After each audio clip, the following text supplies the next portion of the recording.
Ya, kali ini saya akan membagikan trik cara menghitung weton tanpa mengetahui hari lahirnya. Soal weton ini mungkin pembahasannya tidak begitu penting bagi saya, tapi kali ini saya ingin membahas soal triknya. Misalkan kita ingin mengetahui weton seseorang, tapi mau tanya hari lahirnya itu mungkin malu ya. Tapi kalau tanya tanggal lahirnya itu sudah biasa. Sehingga sekarang saya ingin membagikan trik bagaimana mengetahui weton tanpa mengetahui hari lahirnya, yaitu dengan cara menghitung dari tanggal lahirnya. Sebenarnya ya tetap kita harus tahu dulu harinya baru kita bisa menghitung. Nah, trik ini sebenarnya kita ingin mengetahui hari lahirnya dari tanggalnya.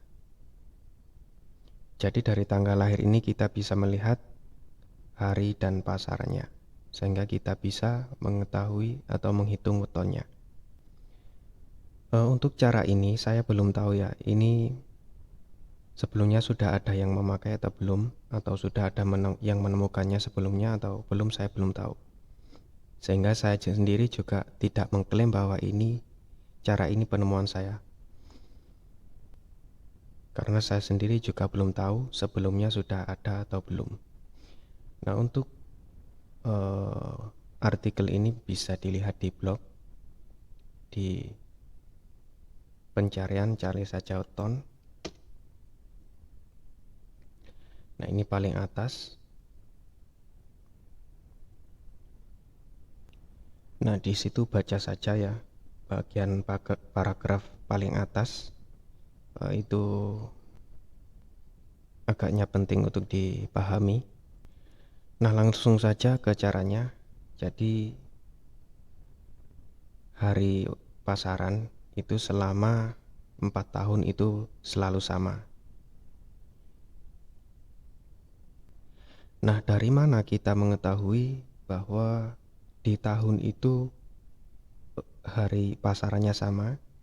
Yaitu kita lihat di bulan Februarinya. Jika di bulan Februarinya 29 hari, otomatis selama 4 tahun hitungan mundur itu pasti sama. Nah, contohnya di tahun 2020 ya. Di tahun 2020 itu bulan Februarinya 29 hari. Otomatis mulai 2020 sampai ke 2017 itu pasti sama. Tanggal 1 Januarinya hari pasarannya pasti sama.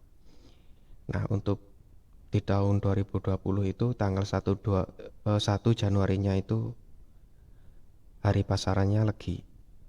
Otomatis mulai 2017, 18, dan 19 sampai 2020 itu 1 Januarinya legi.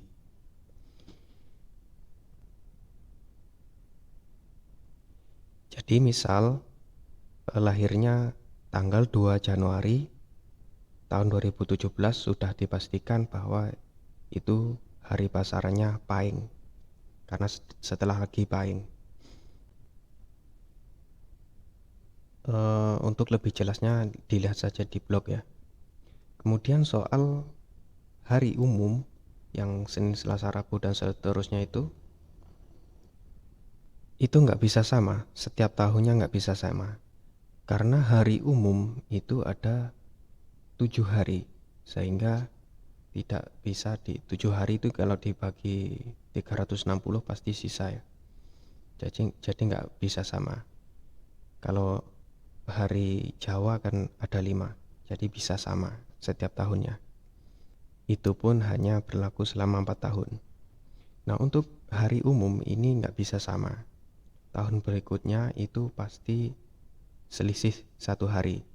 Jadi, nah itu juga untuk yang bulan Februarinya 28 hari. Untuk yang 29 hari otomatis tahun depannya tanggal 1 Januarinya selisih 2 hari dari tahun sekarang. Tahun yang bulan Februarinya 29 hari.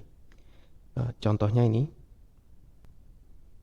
saya baca dari bawah ya.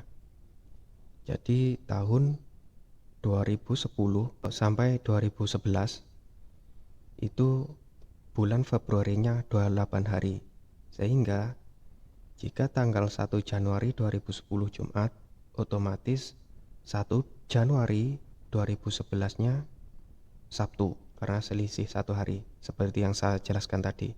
Begitu juga tahun 2012, tanggal 1 Januarinya pasti Minggu.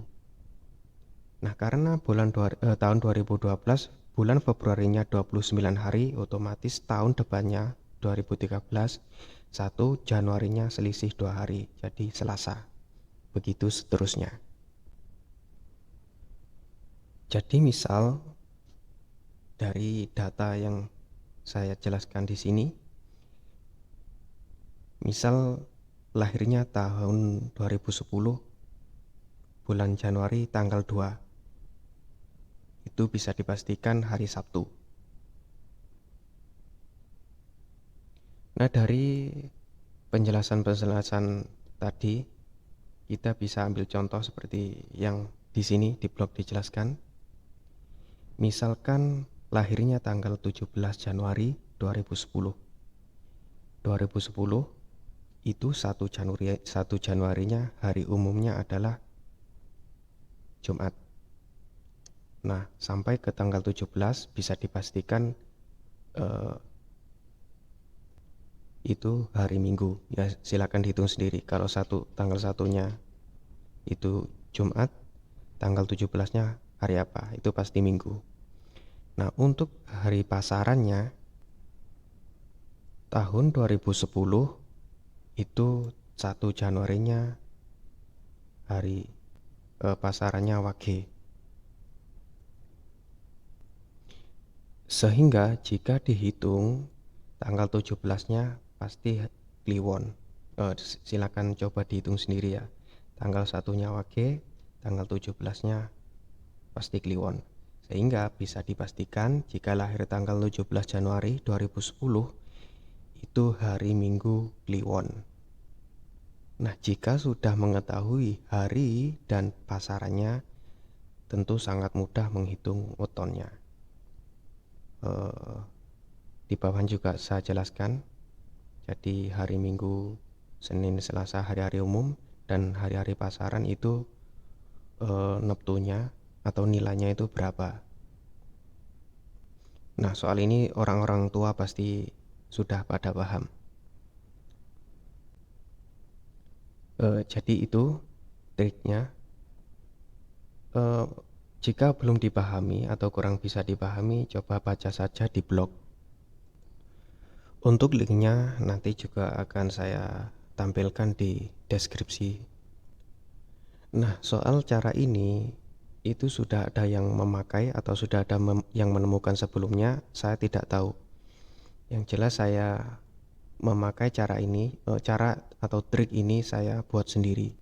Atau misal ada kesalahan juga silahkan diluruskan. Bisa saja berkomentar di kolom komentar di bawah ini menggunakan akun Facebook.